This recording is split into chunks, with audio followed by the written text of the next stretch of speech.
वात रक्त निदान। धन्वंतरी जी ने कहा, हे सुश्रुत, अब मैं आपको वात रक्त निदान बतलाऊंगा, उसे सुने। प्रायः स्वास्थ्य विरुद्ध भोजन तथा क्रोध करने वाले, दिन में सोने और रात्रि में जागरण करने वाले तथा सुकुमार एवं मिथ्या आहार विहार करने वाले, स्थूल शरीर वाले और सुखी जनों का रक्त वृद्धवात से प्रकोपित हो जाता है। चोट लगने से अथवा वमन एवं विरेचन आदि द्वारा शुद्ध न होने वाले मनुष्यों का रक्त दूषित हो जाता है। वात दोष पैदा करने वाले एवं शीतल पदार्थों के सेवन से वायु वृद्धि होती है। वो क्रुद्ध होकर विमार्गगामी हो जाता है। इस प्रकार से प्रवाहमान रक्त स्रोतों से अवरुद्ध होकर पहले रक्त को ही दूषित करता है, तदनंतर मांसादिक अन्य धातुओं को भी दूषित करता है। पहले गुदा भाग को पीड़ित कर बाद में ये संपूर्ण शरीर में फैल जाता है। इस वात दूषित रक्त को वात रक्त कहा जाता है। विशेष रूप से ये दोष वमनादि उपद्रवों तथा पांव लटकाकर बैठने वाली सवारी आदि से होता है। कुष्ठ रोग के जो पूर्व रूप होते हैं, प्रायः वे ही वात रक्त रोग के भी होते हैं। इस रोग के होने पर घुटना, जंघा, उरु, कटी, स्कंध, हाथ, पैर और संधि स्थानों में खुजली, स्फुरण, सूचिका भेद, गुरुता और इंद्रिय शून्यता के दोष होते हैं। ये दोष बार बार उत्पन्न होकर शांत हो जाते हैं और पुनः उभर आते हैं। कभी दोनों पैरों के मूल भाग में आश्रय लेकर अथवा कभी दोनों हाथों के मूल में स्थित होकर ये कुपित वात रक्त दोष प्राणी के संपूर्ण शरीर को वैसे ही परिव्याप्त कर लेता है जैसे चूहे का विष कुपित होकर धीरे धीरे पूरे शरीर में व्याप्त हो जाता है। ये वात रक्त सर्वप्रथम रोगी के चर्म भाग पर उत्पन्न होकर मांस भाग में आश्रय ग्रहण करता है। उसके बाद सभी धातुओं को आश्रय बना लेता है। इसे गंभीर नामक वात रक्त कहते हैं। उत्तान वात रोग में रोगी के कटी आदि स्थानों का चर्म ताम्र या श्याम वर्ण का हो जाता है।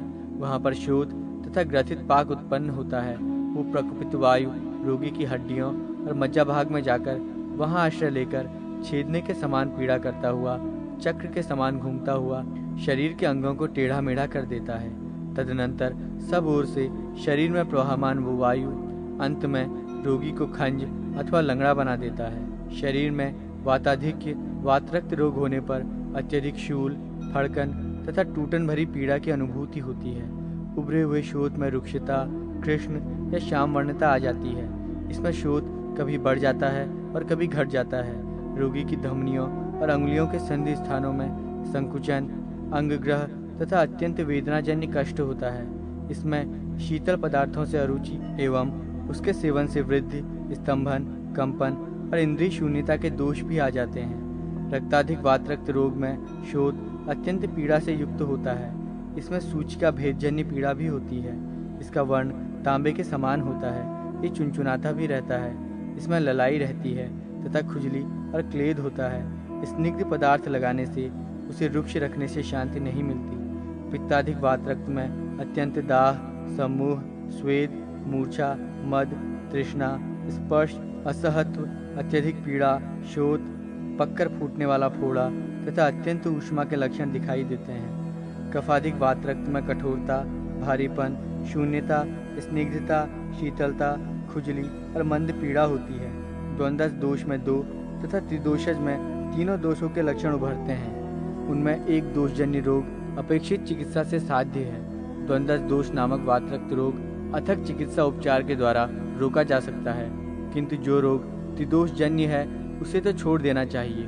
उसकी शांति के लिए प्रयास करना व्यर्थ है, वो असाध्य होता है। इनमें रक्त पित्त जन्य वात रोग तो बड़ा ही कठिन माना गया है। प्रकुपित वायु रोगी के शरीरस्थ अंग विशेष के रक्त को नष्ट करके उसके संधि स्थानों में प्रविष्ट हो जाता है। तदनंतर परस्पर एक दूसरे को भली प्रकार से अवरुद्ध करके तज्जनित वेदना से वो रोगी के प्राणों का अपहरण करता है।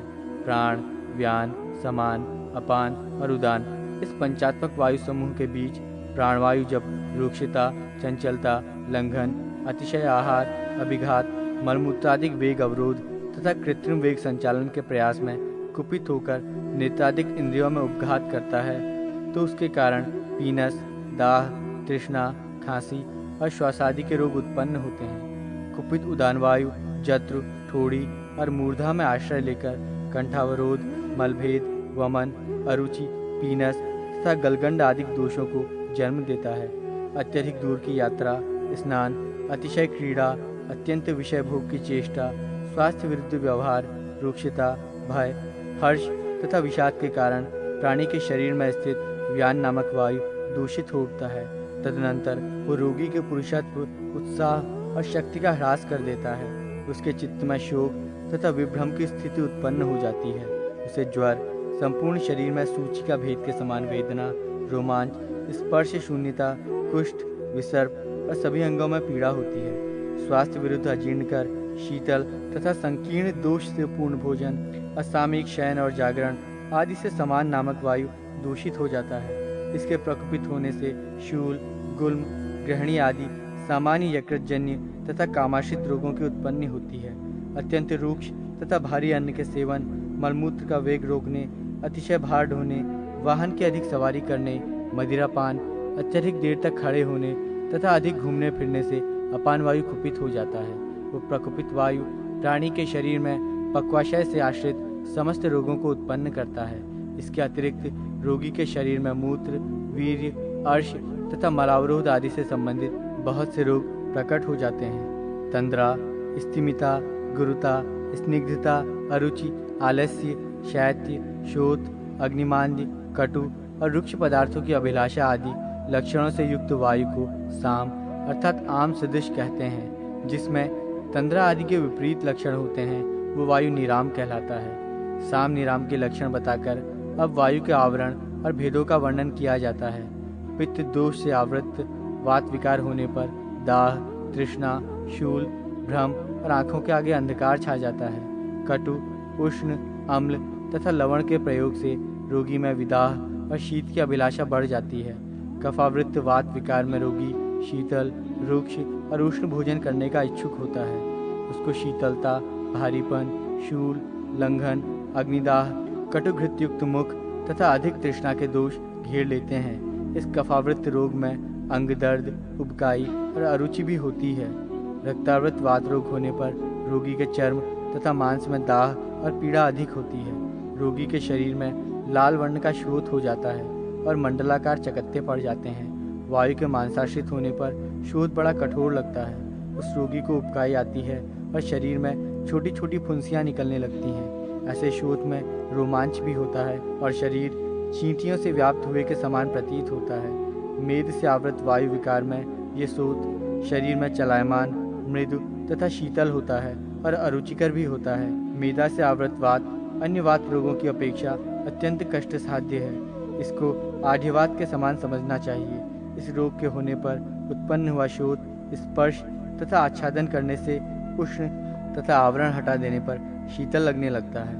वायु के मज्जावृत शोथ होने पर उत्त लक्षण के विपरीत लक्षण दिखाई देते हैं। उसमें फैलाव और कसाव होता है, शूलजनित पीड़ा होती है तथा दोनों हाथों से मर्दन करने पर रोगी को सुख प्राप्त होता है। शुक्रावृत वात शोथ होने पर शुक्र में अधिक वेग नहीं रह जाता। वायु के अन्न से आवृत होने पर भोजन करने पर रोगी के कुक्षि भाग में पीड़ा होती है और भोजन के पच जाने पर पीड़ा शांत हो जाती है। मूत्र से वायु के आवृत हो जाने पर मूत्र का निकलना बंद हो जाता है और वस्ति स्थान में वेदना होने लगती है। वायु के द्वारा पुरीष के आवृत होने पर गुह्य भाग में विशेष प्रकार का विबंध हो जाता है। आरे से काटने पर होने वाली पीड़ा के समान रोगी को पीड़ा होती है। ऐसे वातरक्त दोष के आवरण रोग में ज्वर से पीड़ित रोगी यथाशीघ्र धराशायी होकर मूर्छित हो जाता है। विबंध द्वारा मल पीड़ित होकर सूखा हुआ बड़ी कठिनता से और बहुत देर में निकलता है। वायु द्वारा सभी धातुओं के आवृत होने पर रोगी के कटि प्रदेश, वंशण और पीठ में पीड़ा होती है। विलोम भाव को प्राप्त हुआ वायु रोगी के हृदय को पीड़ित करता है। पित्तज दोष से प्राणवायु के आवृत होने पर भ्रम, मूर्छा, पीड़ा तथा दाह का उपद्रव रोगी के शरीर में होता है। पित्त से व्यान वायु के आक्रांत होने पर पीड़ा, तंद्रा, स्वरभ्रंश और संपूर्ण शरीर में दाह की उत्पत्ति होती है। समान वायु के आवृत होने पर क्रमशः अंग चेष्टा, अंग भंग, वेदना सहित संताप, ताप विनाश, पसीना, रूक्षता और तृष्णा का उपद्रव होता है। अपान वायु के आवृत होने से रोगी के शरीर में दाह होता है और उसके मल का वर्ण हल्दी के समान पीला हो जाता है। स्त्रियों में रज वृद्धि या रोग वृद्धि, ताप, अनाह तथा प्रमेह नामक रोग भी उसके शरीर में जन्म ग्रहण कर लेते हैं। श्लेष्म के द्वारा प्राणवायु के आवृत होने पर नाद स्रोत में अवरोध, खखार, स्वेद, श्वास तथा निश्वास, इनमें विविधता होती है। उदान वायु के कफ से आवृत होने पर शरीर में भारीपन, अरुचि, वाक्रोध, स्वरक्षय, बल और वर्ण का नाश होता है। व्यान वायु के कफ से आवृत होने पर पर्व और अस्थियों में जकड़न, संपूर्ण शरीर में भारीपन, अत्यधिक स्थूलता आ जाती है। समान वायु के कफ से आवृत होने पर कर्मेंद्रियों में अज्ञानता, शरीर में पसीने की कमी, अग्निमंदता तथा अपान वायु के कफ से आवृत होने पर मलमूत्र की अधिक प्रवृत्ति होती है। इस प्रकार वातरक्त रोग 22 प्रकार का माना गया है। क्रमशः प्राणादि वायु परस्पर आक्रांत होने से 20 प्रकार के आवरण होते हैं। प्राणवायु जब अपान वायु को आवृत कर लेता है तब उबकाई, श्वास रोध, प्रतिश्याम, शिरोग्रह, हृदय रोग और मुखशोष ये उपद्रव होते हैं। उदान वायु के द्वारा प्राणवायु के आवृत होने पर रोगी की शक्ति का विनाश होता है। वैद्य को यथोचित विचार करके ही सभी प्रकार के वात आवरणों के भेदों को जानना चाहिए। सभी वात दोषों के स्थानों की विवेचना करके उसके दुष्ट कर्मों की वृद्धि और हानि पर चिंतन करके भी आवरणों का विभाग समझना चाहिए। प्राणादिक 5 वायु समूहों के पृथक पृथक पित्त दोषजन्य आवरण होते हैं। वात मिश्रित पित्तादि के जिन निवास स्थानों की चर्चा ऊपर की गई है वे उन्हीं अपने दोषों से मिश्रित हैं। मिश्रित पित्तादिक दोषों के कारण वे भी अनेक प्रकार के आवरण रोग माने गए हैं। अतः विद्वान चिकित्सक सचेत होकर अपने लक्षण ज्ञान के अनुसार उन दोषों का चिंतन करे। चिकित्सक के लिए अपेक्षित है कि धीरे धीरे अपने लक्षणों के अभ्युदय से निश्चित एवं दृढ़ हुए उन रोगों का बार बार परीक्षण करके ही उपचार करे। प्राणवायु प्राणी के जीवन का आधार तथा उदान वायु बल का आधार कहा गया है। शरीर में उन दोनों के पीड़ित होने से प्राणी के आयु और बल दोनों की हानि होती है। आवृत हुए सभी वायु दोष अपने अपने लक्षणों से शरीर पर स्पष्ट हो गए हों अथवा स्पष्ट न हुए हों, या वे स्थानच्युत होने के कारण समझ से परे हो रहे हों अथवा उपद्रव विहीन हो गए हों, वे असाध्य ही होते हैं। चिकित्सक के द्वारा किए जाने वाले प्रयास से भी वे कष्ट साध्य ही होते हैं। उपयुक्त उन आवृत वायु दोषों की उपेक्षा करने से प्राणियों के शरीर में विद्रधि, प्लीहा, हृदरोग, गुल्म तथा अग्निमंदता आदि के उपद्रवों का आविर्भाव होता है। हे सुश्रुत, सभी रोगों के ज्ञान एवं मनुष्य आदि समस्त प्राणियों की आयु वृद्धि के लिए मैंने आत्रेय मुनि द्वारा कथित उनके निदान को भली प्रकार से बतला दिया है। अतः उसी प्रकार से सभी रोगों का विचार करके चिकित्सक को तत्संबंधित रोग की चिकित्सा करनी चाहिए। मधु, घृत और गुड़ से संयुक्त त्रिफला, हरित की, आमल की और बहेड़ा चूर्ण सभी रोगों का विनाशक है। त्रिफला चूर्ण को यदि केवल जल के साथ नित्य प्रातः प्रयोग में लाया जाए तब भी वो सभी रोगों का नाश करने वाला होता है। शतावरी, गुडूची, चित्रक और विडंग के साथ भी प्रयुक्त त्रिफला सभी रोगों को विनष्ट कर देती है। शतावरी, गुडूची, अग्निमंद, चित्रा, सोंठ, मूसली, बला, पुनर्नवा, बृहति, निर्गुंडी, निम्बपत्र, भृंगराज, आंवला तथा वासक अथवा उसके ही रस से 7 बार या 1 बार भावित त्रिफला सभी रोगों का निवारक है। पूर्वोक्त कही गई औषधियों की जैसी प्राप्ति हो उसी प्रकार से उनके द्वारा तैयार चूर्ण, मोदक, वटी, घृत, तेल अथवा क्वाथ भी सर्वरोग हरता है। उनकी आनुपातिक मात्रा 1 पल, आधा पल, 1 कर्ष अथवा आधा कर्ष रोगी के लिए उपादेय मानी गई है। वैद्यक शास्त्र की परिभाषा। धन्वंतरी जी ने कहा, हे सुश्रुत, प्राणियों के जीवन की रक्षा के कारण स्वरूप समस्त रोग विनाशक सिद्ध औषधीय योगसार का संक्षेप में वर्णन कर रहा हूँ, उसे आप सुने। वर्षा ऋतु में कसैले, कटु, तिक्त और रुक्षादि गुणों वाले खाद्य पदार्थों के सेवन से चिंता, मैथुन, व्यायाम, भय, शोक, रात्रि जागरण करने तथा उच्च स्वर में बोलने से, अधिक भार वहन तथा सामर्थ्य से अधिक शारीरिक शक्ति का प्रयोग करने से एवं भोजन के पाचन काल में और संध्या समय में प्राणियों के शरीर की वायु कुपित हो जाती है। ग्रीष्म और वर्षा ऋतु के मध्यकाल में उष्ण, अम्ल, लवण, क्षार, कटु एवं अजीर्ण भोजन, तेज धूप, अग्नि, संताप, मद्यपान तथा क्रोधावेग का अवरोध करने से प्राणियों का पित्त प्रकुपित होता है। ये दोष ग्रीष्म काल की अर्धरात्रियों में भी हो सकता है। वसंत ऋतु में स्वादिष्ट, अम्ल, लवण, स्निग्ध, भारी और शीतल भोजन का अधिक प्रयोग, नवान्न, चिकने पदार्थ तथा दलदल वाले स्थानों में विचरण, मांसादि सेवन, सहसा व्यायाम से विरक्ति, दिन में शयन, शय्या और आसनादिक सुखोपभोग प्राप्त करने से और भोजन के अंत में प्राणियों का कफ संक्षुब्ध हो उठता है। शारीरिक कर्कशता, संकोच, सूचिका भेद पीड़ा, विष्टम्भ, अनिद्रा, रोमांच, स्तंभ, शुष्कता, श्यामत्व, अंग विभ्रंश, बलहानि और परिश्रम जन्य थकान आदि के उपद्रव वात दोष के लक्षण हैं। अतः उन सभी उपद्रवों से समन्वित रोग को वातात्मक रोग कहना चाहिए। दाह, पैर में जलन, पसीना, क्रोध, परिश्रम, कटु, अम्ल, शव समान दुर्गंध, स्वेद राहित्य, मूर्छा, अत्यंत तृष्णा, भ्रम, हल्दी के समान पीला और हरा रंग होना, ऐसे लक्षणों वाला मनुष्य पित्त दोष से समन्वित माना जाता है। शरीर में स्निग्धता, माधुर्य, बंधन के समान पीड़ा होना, निश्चेष्टता, तृप्ति, संघात, शोथ, शीतलता की अनुभूति, भारीपन, मलाधिक्य, खुजली और अधिक निद्रा, ये सब लक्षण कफ से उत्पन्न होते हैं। कारण, लक्षण और संसर्ग से रोग को पहचानना चाहिए। जो रोग वात पित्तादि दोषों में से किन्हीं दो दोषों से उत्पन्न हो वो द्विदोषज रोग कहलाता है, और जिस रोग में सभी वात, पित्त तथा कफजन्य दोषों के लक्षण व्यक्त हो उसे त्रिलिंग या सन्निपातिक रोग कहा जाता है। प्राणियों का ये शरीर दोष धातु तथा मल का आधार कहा जाता है। उन सभी का शरीर में समत्व भाव से रहना आरोग्य या निरोगता है। उनमें कमी और वृद्धि रोग का कारण है। वसा, रक्त, मांस, मेदा, अस्थि, मज्जा तथा शुक्र, ये 7 धातुएं हैं। वात, पित्त तथा कफ, ये 3 दोष हैं, और विष्ठा तथा मूत्र आदि मल कहे जाते हैं। वायु शीतल, रूक्ष, लघु, सूक्ष्म, स्वर विहीन, स्थिर तथा बली होता है। पित्त अम्ल, खट्टा, कटु, तीक्ष्ण, उष्ण और पंकिल रोगों का कारण है। कफ मधुर, लवण, स्निग्ध, भारी तथा अधिक चिकना होता है।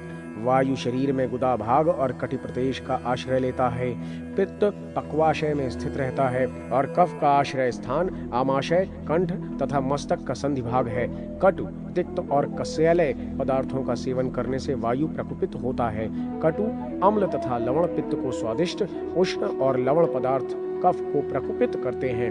अतः इन सभी का विपर्यय शरीर में उन दोषों की शांति के लिए ही प्रयुक्त होना चाहिए। यथापेक्षित अपने अपने स्थान पर प्रयुक्त सुख के कारणभूत पदार्थ रोगियों के रोग का शमन करते हैं। मधुर भोज्य पदार्थ नेत्र शक्ति, रस और धातु के अभिवर्धक हैं। अम्ल मिश्रित होने पर वे ही मन और हृदय की संतृप्ति, जठराग्नि का उद्दीपन तथा पाचन शक्ति को प्रबल बनाते हैं। तिक्त पदार्थ अग्नि के उद्दीपक, ज्वर, तृष्णा विनाशक, शोधन और शोषण करने वाले हैं। कषाय पदार्थ पित्तवर्धक, स्तंभक, कंठ ग्रहादि दोष विनाशक तथा शरीर पोषक होते हैं। जो द्रव्य पदार्थ प्राणियों के शरीर में स्थित रस और वीर्य को विशेष रूप से परिपक्व करने का आधार होता है वो उत्तम माना गया है। रस परिपाक के मध्य स्थायी रूप से स्थित वो पदार्थ यथाशीघ्र ही अन्य सभी द्रव्यों का भी आश्रय बन जाता है। शीतलता, उष्णता और लवणता के गुणों को धारण करने वाला पदार्थ वीर्य अथवा शक्ति ही है। रस परिपाक 2 प्रकार का होता है, एक है मधुर और दूसरा है कटु।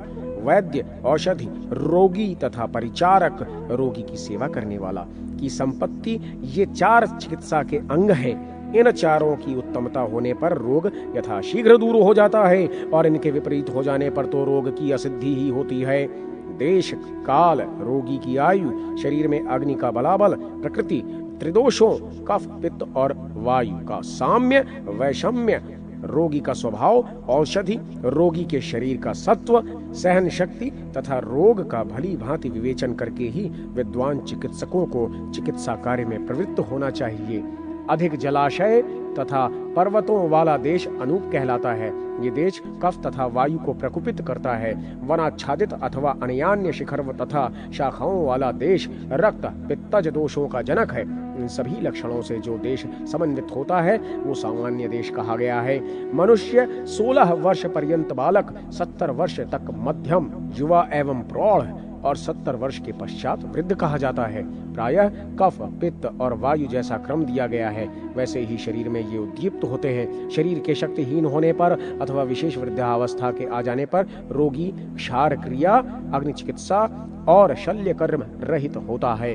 कृशकाय रोगी का बृंहण, स्थूल शरीर वाले रोगी का कर्षण, और मध्य शरीर वाले रोगी का रक्षण कार्य करना चाहिए। शरीर के यही 3 भेद माने गए हैं। चिकित्सा कार्य में इस त्रिविध क्षमता का विवेचन भी अपेक्षित होता है। स्थिरता, व्यायाम और संतोष धारण करने की प्रवृत्ति से रोगी के बल को समझना चाहिए। जो मनुष्य विकार रहित, उत्साह संपन्न तथा महासाहसिक होता है वो बलवान माना गया है। जिस प्राणी के खान पान भी प्रकृति के विरुद्ध हैं, यदि वे रोगी के शरीर में आने वाले कल के सुख की कल्पना को साकार करते हैं तो उसको प्रकृति की साम्यावस्था कहा जाता है। कफजन्य पदार्थों का भक्षण करने से गर्भिणी स्त्री के गर्भ से कफ रोग से युक्त संतान ही उत्पन्न होती है। इसी प्रकार वातजनक तथा पित्तोत्पादक पदार्थों से भी होता है, किंतु हितैषी भोजन करने से समान धातु वाली संतान का जन्म होता है। कृशकाय, रूक्ष, अल्पकेश, चंचल चित्त तथा स्वप्न में बहुत बोलने वाला व्यक्ति वात प्रकृति वाला होता है। असमय में ही जिसका बाल सफेद हो गया हो, गौर वर्ण वाला, स्वेद एवं क्रोध युक्त, बुद्धिमान और स्वप्न में भी तेज देखने वाला मनुष्य पित्त प्रकृति से समन्वित कहा गया है। स्थिर चित्त, सूक्ष्म स्वर, प्रसन्न, स्निग्ध केश तथा स्वप्न में जल और पत्थर देखने वाला पुरुष कफ प्रकृति से संबंधित होता है। मिश्रित लक्षणों के होने पर प्राणी को द्विदोषज तथा त्रिदोषज मानना चाहिए। प्राणी में उक्त दोषों का इतर भाव होने पर जिस दोष के अधिक लक्षण दिखाई देते हों, उसी के अनुसार उसकी प्रकृति का निर्धारण होता है। मंद, तीक्ष्ण, विषम और सम ये वात, पित्त आदि की 4 अवस्थाएं हैं। कफ, पित्त तथा वायु की अधिकता और समता से जठराग्नि भी भिन्न प्रकार की हो जाती है। शरीर में सदैव जठराग्नि की समता की रक्षा करनी चाहिए। विषम स्थिति आने पर वात निग्रह करना चाहिए। तीक्ष्णावस्था होने पर पित्त दोष का प्रतिकार और मंदावस्था में कफ का शोधन आवश्यक माना गया है। सभी रोगों की उत्पत्ति के कारण अजीर्ण और मंदाग्नि दोष है। आम, अम्ल, रस तथा विष्टम्भ ये 4 उसके लक्षण हैं। आम दोष होने पर विसूचिका, हृदय रोग और आलस्यादि के उपद्रव होते हैं। ऐसा विकार होने पर वच, कटु फल और लवण मिश्रित जलपान कराकर रोगी को वमन कराना चाहिए। अम्ल दोष होने पर प्राणी में शुक्र का अभाव, भ्रम, मूर्छा और तृष्णा आदि के दोष जन्म लेते हैं। इस अवस्था में अग्नि पर बिना पकाया हुआ शीतल जल, वायु का सेवन रोगी के लिए अपेक्षित है। रस दोष होने पर शरीर भंग, शिरोजाड्य तथा भोजन की अनिच्छा आदि से संबंधित उपद्रव होते हैं। इस दोष के होने पर दिन में निद्रा और उपवास का परित्याग करना चाहिए। विष्टम्भ दोष होने पर शूल, गुल्म, अरुचि और मलमूत्र जनित उपद्रव होते हैं। इस दोष की वृद्धि होने पर स्वेदन क्रिया तथा लवण मिश्रित जलपान करने का विधान है। आम, अम्ल और विष्टब्ध के लक्षणों का जन्म क्रमशः कफ, पित्त तथा वायु दोष के कारण होता है। विद्वान व्यक्ति को इन दोषों के होने पर हींग, त्रिकटु, शुंठी, पिंपली और मरीच एवं सेंधा नमक का लेप उदर भाग पर करके उसका निवारण करना चाहिए।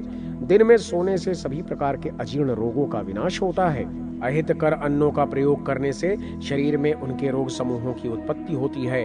अतएव अहितकर अन्न का सदैव परित्याग करना चाहिए। केवल उष्ण जल अथवा मधु, माक्षिक भस्म के साथ उष्ण जल का पान करने से रोगी की पाचन क्रिया शुद्ध रहती है। बंसाकुर, दही और मछली से प्रायः दूध का विरोध होता है।